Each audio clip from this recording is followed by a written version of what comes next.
नेहमी रागाने लाल होतो त्याला अहो लोक ठेवणार ते आम्ही देणार.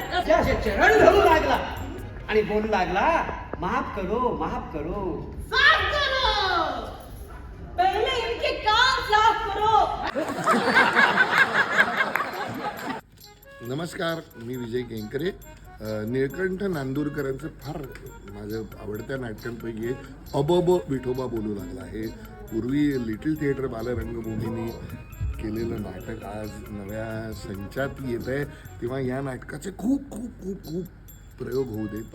अबब विठोबा बोलू लागला हे नाटक मला खूप आवडलं. त्याच्यामध्ये गमतीदार गोष्टी होत्या आणि प्रेक्षकांना खूप हसू आलं. त्याच्यात गोष्टी शिकायला पण मिळाल्या. त्याच्यामध्ये आपल्याला मॉरल व्हॅल्यूज पण कळाले आणि मुलांना त्याच्यामध्ये मजा पण आली. हे सगळ्यात मोठं एक फॅक्टर आहे. मला हे नाटक खूप आवडलं.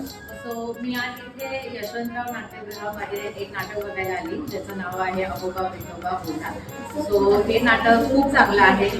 आत्ताच्या काळामध्ये देवाच्या जरी माणूस जवळ आलेला असला तरी आत्ताचं जे आधुनिक युगाशी जे नातं जोडलेलं आहे देवाशी, ते खूप छान पद्धतीने मांडले. अतिशय सुंदर प्रयोग होता. सगळ्या कलाकारांनी आपल्यापुढे खूप छान काम केलं. आणि हो हे बंद आहे नव्हे का.